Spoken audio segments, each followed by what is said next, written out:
Shaping our Surat, ideas, dialogue and action.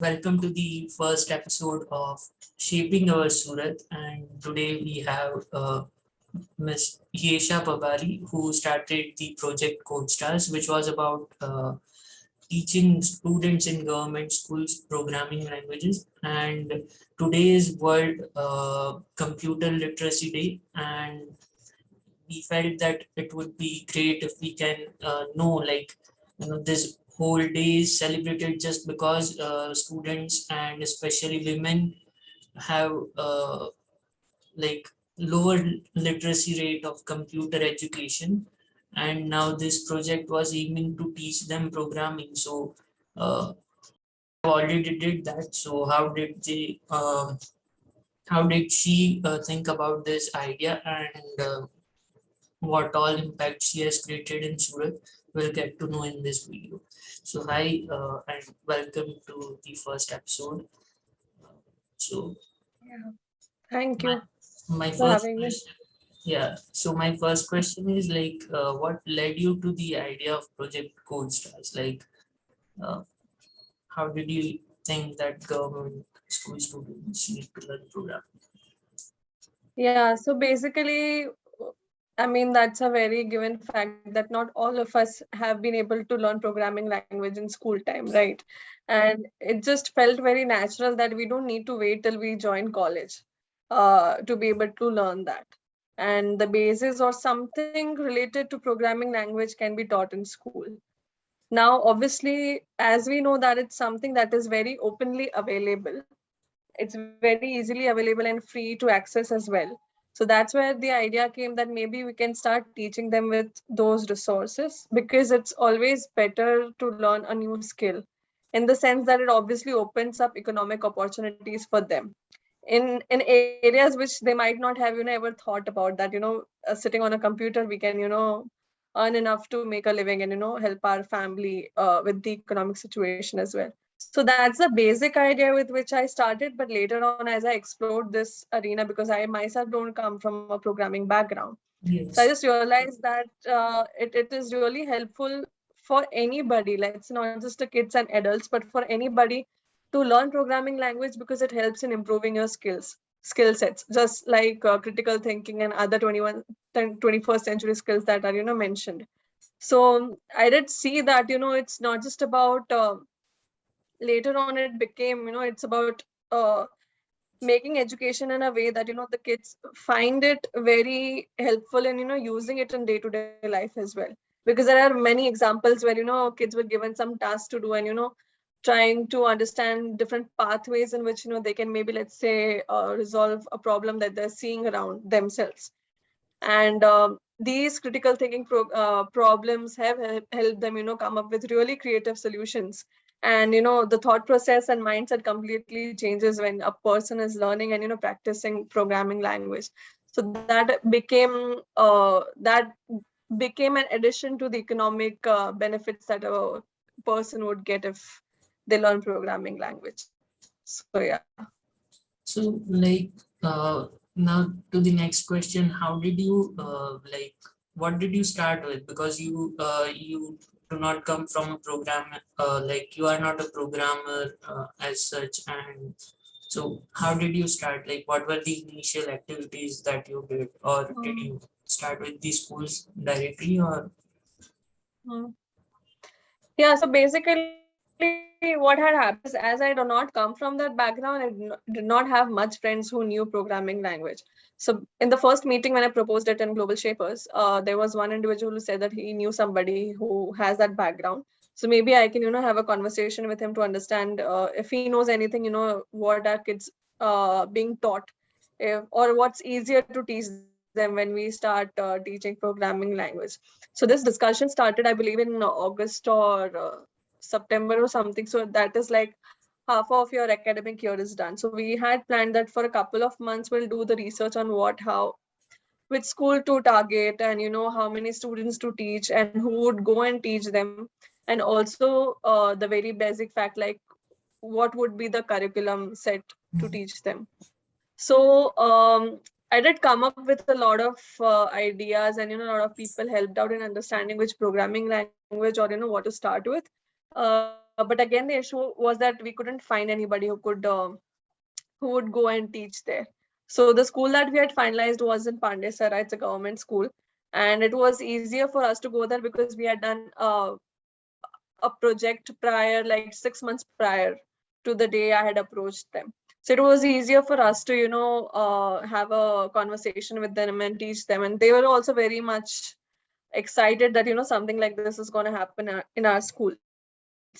So initially we had thought about teaching Scratch, which is a free source made by MIT in America. But the problem was that the computers in the school weren't working. And principal told us that it would take a little bit longer time for it to get repaired. So Scratch is something that I felt that it's always easier if directly start teaching on laptops, on computers. So we scratched that idea because we wanted to now, as the academic year is already gone, like half of it. So we planned that for a couple of months or 3-4 months we can run a pilot project to understand whether kids are able to learn it or not, right? So now Scratch wasn't an option to teach because we did not have access to computers. So what we did was that we started with explaining kids what computer is and how it functions, and programming language, what is programming language and all those things, and started with HTML, because there you can write codes in books and all those things, and the basics is how you start. Now, when it came to teaching part, we couldn't find somebody who could, go and teach. But there was this person in our hub itself. He had joined, and he was a new person, and he was a programmer himself, a web developer actually. He said that obviously I know the whole thing, but I am not comfortable teaching. So what I used to do was that I used to learn from him before going there, and I used to go and teach them over there. So that's how we did 2 months pilot project, and that's how we ran it for I believe 2.5 months or so, where we taught them till HTML. We were able to teach them. Then the academic year got over, and as for the new academic year, the school was again ready to accept our proposal of teaching certain some girls programming language. This time we felt that it's always better to have somebody who's already teaching programming language somewhere. So I believe there are robotica classes in Surat. So uh, Bhumika and Kripa, they both used to come and teach weekly twice in the school. So that's how we ran 1 year program, where we started with Scratch.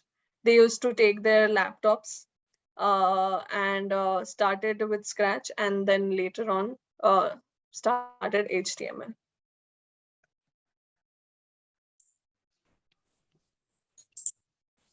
So like you said that in the end you said that you give them the laptops. So like did you give them the laptops because they were not having a computer? So or was it like Yeah, so they were, so in the meantime, so Kripa and Bhumika, they took their own laptops to teach them, and girls in two batches used to practice on them. And then a couple of computers were accessible.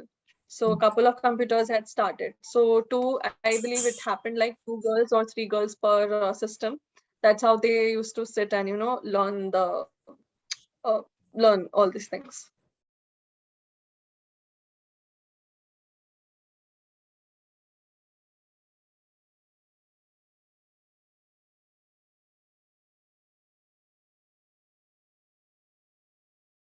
you went till HTML also, but like many Hmm. government school students are not even able to use basic Word and PowerPoint and those programs. So like What was your Yeah, thinking? Like, did you think that that should have been also included, or you thought that programming would be better yeah, for them to learn instead of power? yeah.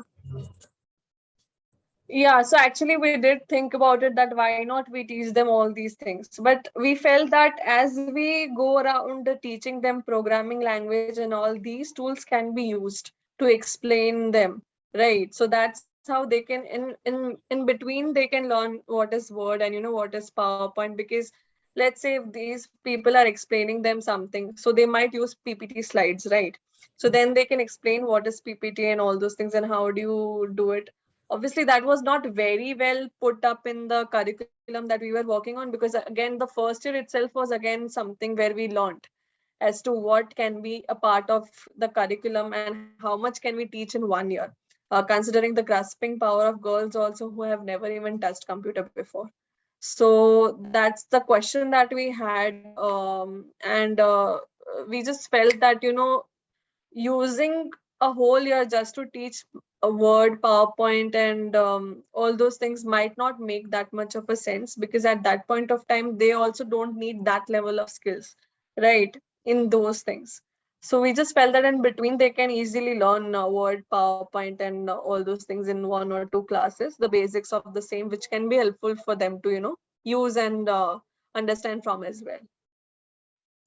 So, like, you said you started with one school, and did you then reach out to other schools, or did you scale to more students there in the school? Like, how many students were sort of impacted by the initiative? Yeah, so for the pilot run, which was run for 2 months, there was 16 to 17 girls in the batch. Because of the limitation of the computers and systems, we couldn't, have more, and we just felt that it's easier in a smaller batch to explain them a little, because these are a little bit complex concepts as well. Then for 1 year, we had 20 girls, and we had just run it in one school, because again, a 1 year thing is also an experiment for us to understand how things work out. Then obviously in February, we had sat down in our hub to discuss that, how to move forward.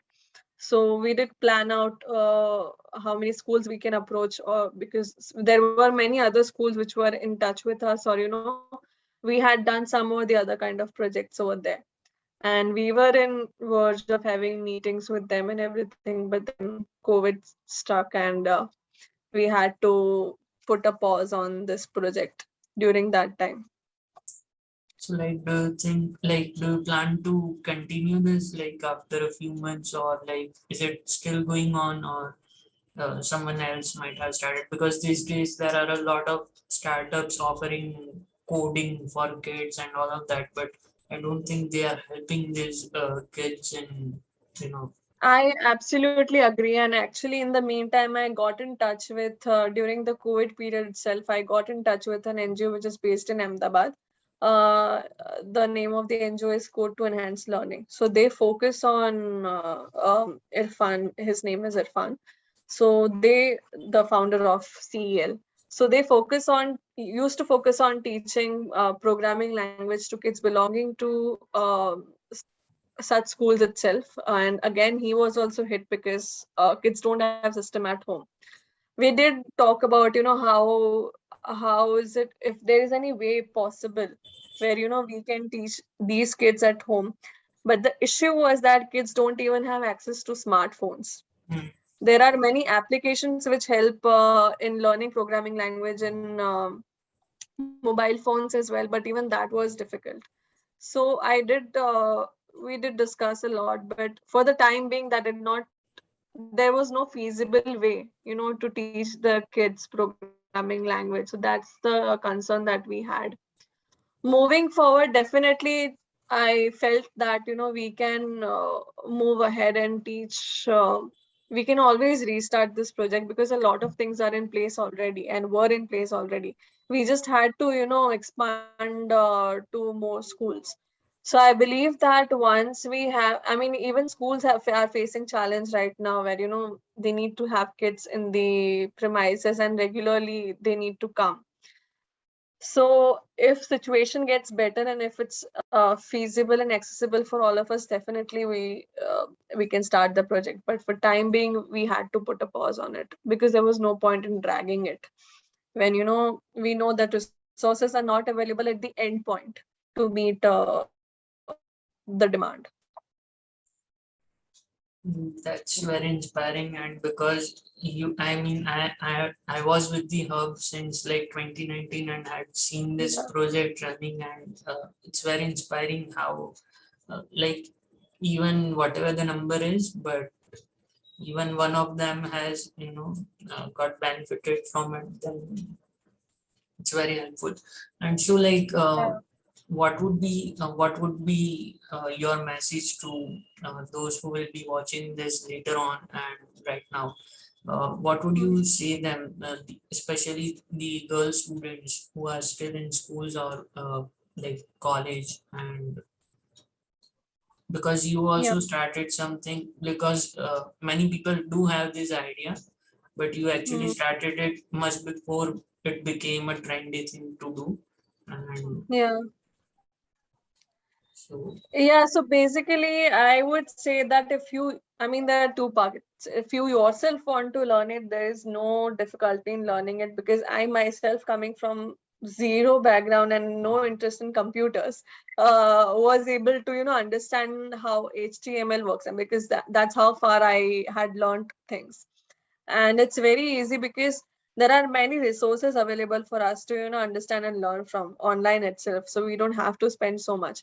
If economic condition is a reason why somebody is holding themselves back from learning it, there's no reason to do that because online everything is available for free. Third, if you're looking to start teaching them, then I would definitely say that finding the right resource. I mean, somebody who's already a teacher and teaching programming language, to find them and hire them, because we did raise funds to pay these teachers, because it's not right to ask somebody to come and teach for free when they themselves are doing it professionally and earning money out of it. So it's always best to raise money and pay these teachers who can come and go there and teach.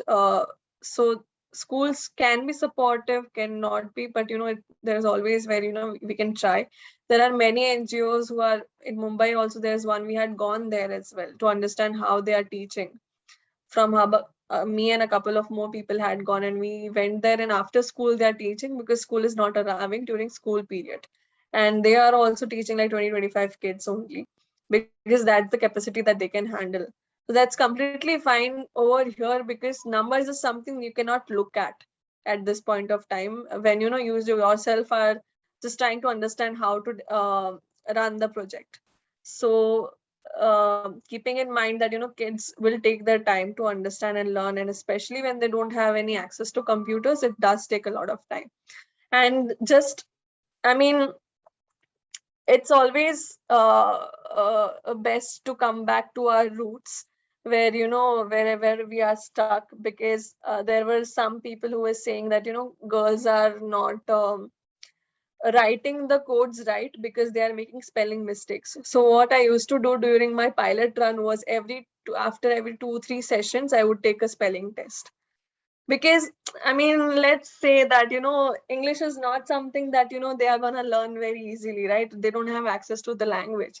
So you will have to take such things like a spelling test and all those things, very basic, coming back to the school roots where we used to give spelling test and all those things.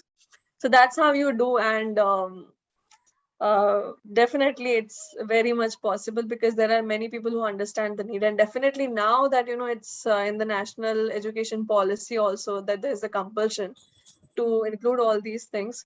So I believe that people or school must be looking for somebody who can come up and teach, or tie up with uh, already existing organizations, because it's always easier for them to do it that way. So yeah. so and then like one more message for someone who is looking to start something that impacts the community, because you also did this as a part of Surat Global Shapers. And Yeah. so did you face any problems, or did the community help you in any way to execute the project better? And would you recommend other people to join Surat Global Shapers or any other community Yeah. in their city too? Yeah, no, definitely. I mean, working in a community is always better because this is not my full-time job that I did, right? It was something that I started on the side and I wasn't getting money out of it. So what happens over here is that when there is community, like I said, mentioned that somebody earlier had given me a contact of someone who's a programmer himself. So that's how I got to know, I got more knowledge on the programming background and all those things. And somebody from the community said that, I'm not comfortable teaching, but I can teach you and, you can go there. And then there were times where I couldn't go to school because of my personal reasons, though. So somebody used to go on my behalf to see, everything is working when we had teachers themselves, and whenever teacher would need help in some or the other thing, so a person from the community had gone, like Surat Global Shapers had gone, and was looking after things. So obviously I believe community, I mean, if somebody is there to with the mindset of that I want to help, so they would try and help in some or the other way, which is possible by them. So I believe that one person coming up and helping me in this thing or that thing or that thing was definitely something that made the journey easier to reach there.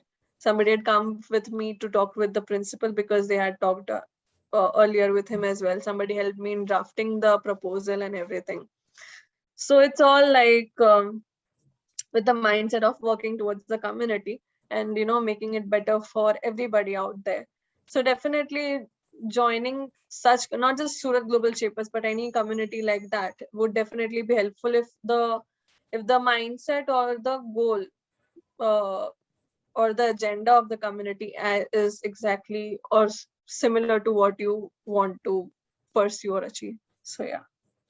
Yeah, so thank you so much for taking out time and sharing your story, and especially today, because the and I hope our viewers will be inspired by your story, and some of them might start something similar and make an Yeah. impact in their community.